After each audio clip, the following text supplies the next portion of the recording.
Vamos falar sobre trânsito agora. Maio Amarelo, nós temos programação acontecendo em várias cidades aqui do nosso Vale do Taquari, no país como um todo, mas Arroio do Meio tem se notabilizado por uma campanha e também por uma carreata que está indo para a sua 6ª edição.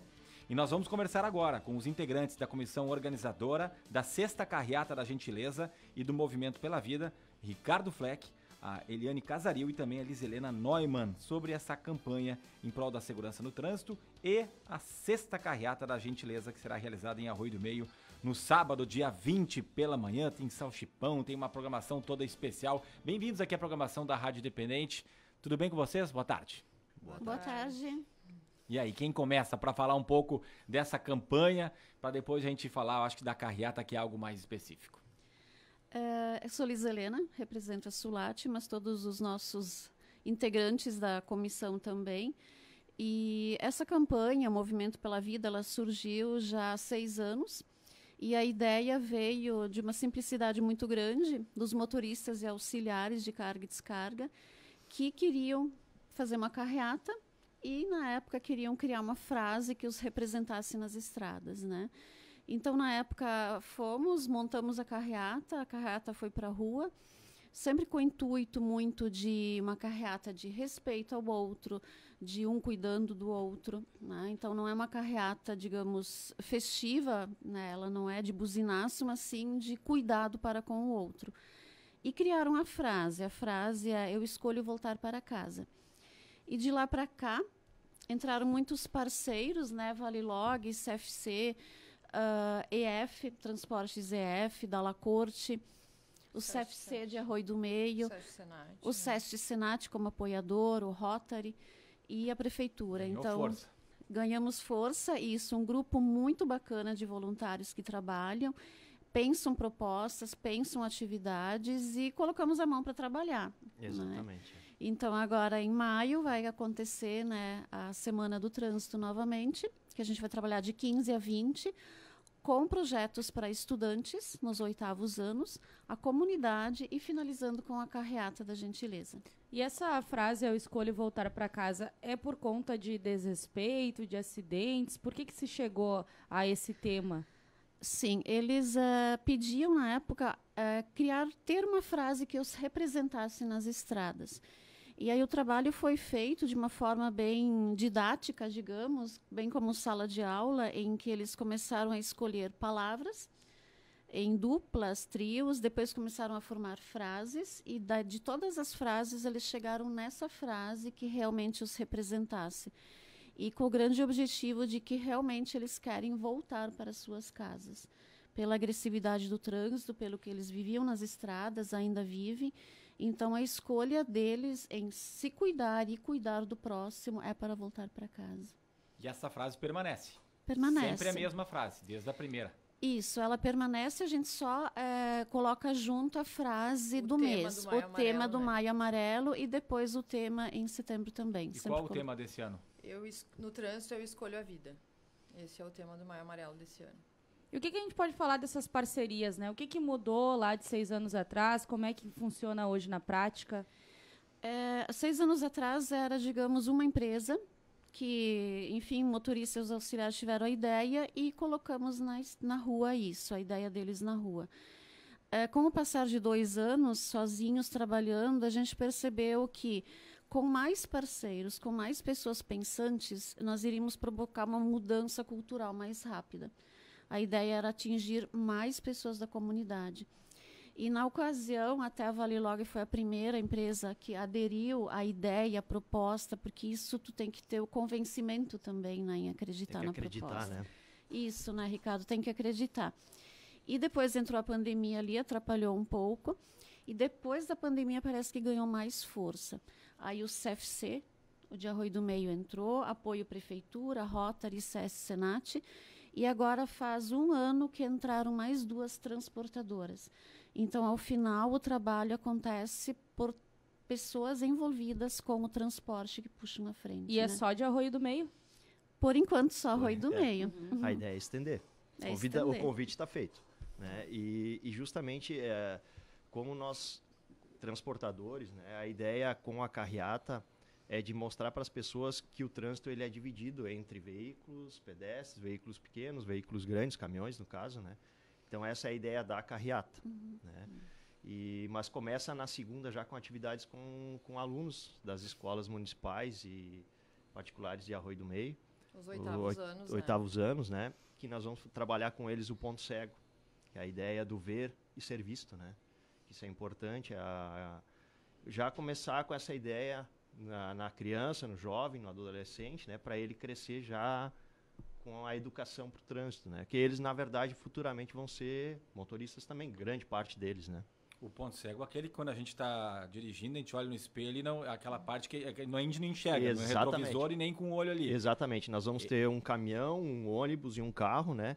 E a ideia, assim, não dá para falar muito, senão perde o encanto do trabalho também, né?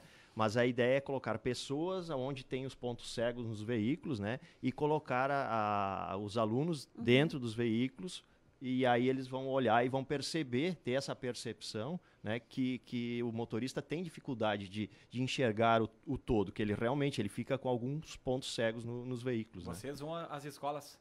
Não, as escolas, nós fomos essa semana fazer o convite, né, mas os alunos vão todos para a Secretaria de Educação ali de Arroio do Meio, né, e lá que nós vamos fazer esse trabalho. E além desse trabalho, acontecem outras ações ao longo da semana? Sim. Paralelo a essa atividade do ponto cego, a gente vai ter uma atividade envolvendo bicicleta daí, né? Para trabalhar também a segurança do ciclista, né? A forma como ele tem que se portar, enfim, para a segurança dele e de todos os outros também. A gente, pelo segundo ano, vem o Vida Urgente de Porto Alegre, com uma atividade de realidade virtual, né? Que eles vão estar usando um óculos de realidade virtual e vão estar pedalando, né? Por um trajeto.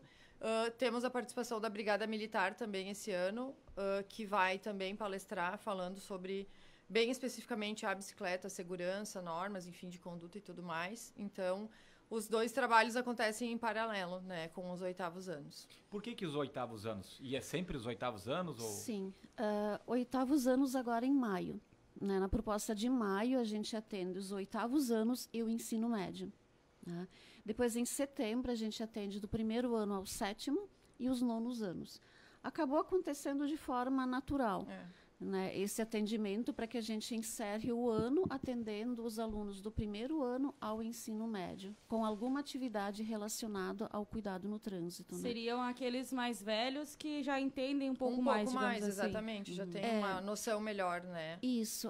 Maio agora, digamos, oitavo ano, com todo esse trabalho do ponto cego e da bicicleta, porque a bicicleta até veio, num dos convites numa escola, um dos alunos questionou como é que eu me comporto andando de bicicleta nesse ambiente coletivo que é o trânsito.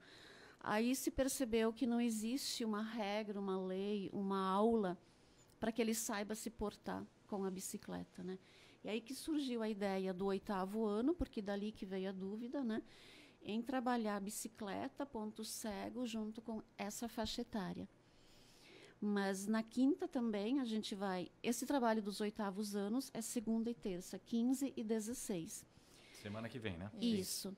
Dia 18 vamos atender os o ensino médio e toda a comunidade. Ensino médio de que forma? Estamos trazendo pelo segundo ano uma palestra. Esse ano a palestra vai ser com Márcio Dalcin, que acredito, né, que conheçam. Então, o Márcio é uma pessoa extremamente especial, ele aceitou o convite, ele vai vir falar para todos os jovens, né? E ele vai abordar justamente a história de vida dele, né? Do acidente, enfim, que ele sofreu, das mudanças que provocaram o acidente na vida particular dele, ou como ele se reinventou profissionalmente, né? Então, ele vai trazer a história de vida para o ensino médio. Na quinta, dia 18 de manhã, para a turma da manhã, e à noite para os que estudam à noite, e aberto à noite para toda a comunidade também. Márcio Dalcin, que para quem não conhece é vereador de Lajeado, né, cadeirante, foi por conta de um acidente de trânsito, então tem uma bonita história de vida, com certeza vai ser legal compartilhar isso com os alunos. Vocês percebem, Ricardo, Eliane, Lizelena, resultados, porque é difícil de mensurar, né? Se faz o trabalho de conscientização, de explicação, queremos melhores motoristas. O que eu já vejo em crianças hoje em dia, e quem tem filho pequeno sabe que quando tu entra no carro, se tu não colocar o cinto de segurança em ti, a criança vai te chamar a atenção. E se tu arrancar o carro e ela não tiver com o cinto, ela vai dizer também, espera, porque eu não coloquei meu cinto ainda. Então, essa consciência já existe. Mas esse trabalho todo que vocês vêm fazendo, vocês percebem a aceitação, o interesse deles também e a construção? O que dá para dizer ao longo desses 5 anos já realizados? Sim, até dá para trazer um exemplo de uma criança, do que? Terceira série, eu acho. Eu acho que 4º ou 5º enfim, ano foi. Ele não queria sentar na cadeirinha. E depois do teatro que eles participaram, ele não, agora eu quero. E aí os pais relataram isso com a escola. Então se vê que tem um resultado e que eles prestam atenção e eles veem que aquilo ali faz sentido e é bom para eles. Eu acho que é mais difícil até mudar a cabeça daquele mais velho que talvez já está acostumado com os hábitos do que a criança que está aprendendo, né? O que é certo, o que é errado, o que deve fazer. Com certeza. E uma das ideias é isso, né? Poder estar trabalhando essas crianças, esses jovens, continuamente, para que quando eles cheguem aos 18 anos, eles venham para um CFC, eles tenham uma cabeça com uma formação diferente, com um olhar diferente para o trânsito. Porque a gente sabe que eles vão chegar lá no CFC, eles não têm uma base de educação para o trânsito, né? Isso acaba fazendo falta. A gente educa os nossos filhos para tantas outras coisas e para isso a gente acaba esquecendo. A escola também não alcança isso. Então, a ideia é que lá na frente eles sejam, né, condutores diferentes, que eles venham com um pensamento diferente, lembrando do respeito ao próximo, que a gente hoje vê que se perdeu, né? No trânsito está cada vez mais difícil essa questão de respeitar o próximo, de saber que isso é um espaço social, é um espaço de convivência. A gente tem que saber se portar nesse lugar também. Deixa eu perguntar para vocês, fora aqui da campanha, até especialmente para a Nina, para a Eliane, como é que é a situação do jovem que chega no CFC hoje? Primeiro, há o mesmo interesse que tinha um tempo atrás, porque eu me lembro da minha idade, quando eu cheguei para 18 anos, eu queria logo fazer a carteira. O que eu vejo hoje em dia é muita gente dizendo, não, eu não quero fazer carteira, talvez pela chegada dos aplicativos. E como é que eles chegam também, se eles estão, se já tiveram aquela experiência que antigamente tinha também, com o pai, especialmente, né, de dirigir um carro, ou de ter a noção, ou se chegam completamente crus, como é que é a realidade hoje? Assim, os últimos anos têm mudado muito, tanto que... né, eu, especificamente, no serviço que eu faço, que é a avaliação psicológica, a gente teve uma redução justamente por isso. A idade, as pessoas estão procurando fazer uma habilitação mais tarde. Hoje, por exemplo, de manhã me chamou a atenção. Eu tinha menino de 24 anos fazendo a primeira habilitação com 24 anos. Enquanto que na minha época, por exemplo, 18 anos, tu fez 18 anos, tu já estava na porta do CFC, né, no dia seguinte para poder. E mudou, né? Tem gente fazendo com 30 e tantos, mas... 24, 25, E né? tem alguma explicação? Vocês identificaram alguma coisa? Eu acredito que seja muito disso que o Ricardo falou, né? Os aplicativos, enfim, né? Ou daqui a pouco mora numa cidade maior, o transporte coletivo funciona melhor, os aplicativos... Pode ser o medo também de dirigir em cidades? É que eu acho que quem tem medo de dirigir realmente nem procura, nem vem, sabe? Né? Claro que, às vezes, por necessidade, tem o medo e acaba tendo que fazer. Mas eu acho que muito isso, né? A locomoção nas cidades maiores é mais fácil. As pessoas com 18 anos estão saindo para fazer uma faculdade daqui a pouco e aí, bom, vou morar em Porto Alegre. Porto Alegre é muito mais fácil eu me locomover de Uber, de táxi, de ônibus do que ter um carro, trem, né? Exato. Então, isso acabou mudando um pouco. E Ricardo e Liz Helena, e para a relação do motorista de caminhão ou da motorista de caminhão também, a gente sabe que há uma dificuldade hoje em dia dessa mão de obra. E não é apenas essa, né? A gente na região aqui, graças a Deus, não falta trabalho. E eu sei que as empresas estão com dificuldade de contratação de novos motoristas. Sim, essa dificuldade a gente está enfrentando faz agora, acredito, uns 2 anos para cá, que está pior. Está mais difícil encontrar, digamos, um jovem com a vontade de ser motorista profissional. Eles, junto com esse trabalho do Movimento pela Vida, a gente também está trazendo, por exemplo, um caminhão todo tecnológico, né? Todo com inteligência artificial instalada, não tem mais nem espelho retrovisor e tal, para esses jovens interagirem, pelo menos entrarem nesse caminhão, olharem, poderem tirar dúvidas e tal, porque a gente tem que mostrar para esses jovens que o veículo ele também mudou. Não é mais o veículo antigo, de uma forma mais pesada de dirigir e tal. Hoje tem veículos que são caminhões, no caso, dirigidos de uma forma muito mais tranquila que um carro, né? Porque antigamente, digamos, eu venho de uma família de vô, pai, que trabalhavam com caminhões era um status do ser motorista. Tá? E isso se perdeu ao longo do tempo. Então, até pelo tratamento do motorista, talvez que ele receba nas estradas as dificuldades todas que a gente encontra Brasil afora. Mas hoje em dia está mais difícil e todo esse trabalho tem outras ideias surgindo também na parte da educação para voltar a dizer para esses jovens que vale a pena essa profissão e que ela é muito digna. E muito importante. E muito importante. Pra nossa Ela economia, movimenta... né? Demais. E vocês já sofrem consequências na prática de talvez não entregar mais, não ter mais demanda por falta de motoristas? Sim, sim. E não é só a falta de, mas também a falta de qualificação. Né? Isso também é algo que traz uma certa dificuldade, né? Como a Lizelena comentou, são caminhões hoje tecnológicos, né? Tudo, tem um caminhão aí que não tem espelho retrovisor, né? Você tem câmeras, né? Tem uma telinha de touch para você mexer. E aí muitos não procuram se qualificar também para isso aí.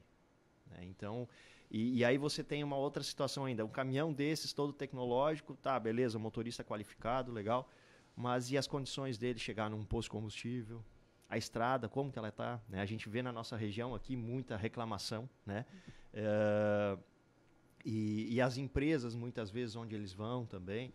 Então, é uma série de coisas que eu creio... E também comentávamos antes fora do ar, né, a respeito do tempo fora de casa, também é uma das dificuldades que a gente encontra, né, que infelizmente o motorista, ele, por nós termos aqui, o nosso país é um continente, vamos dizer assim, né, muito grande, então viagens aí em média de 15 dias. Né, então mas eu gosto de falar, da outra vez que a gente falou sobre esse tema aqui, sim. Se paga bem, né, Ricardo? Se paga bem, se paga bem. Se paga, isso não dá para se tirar esse...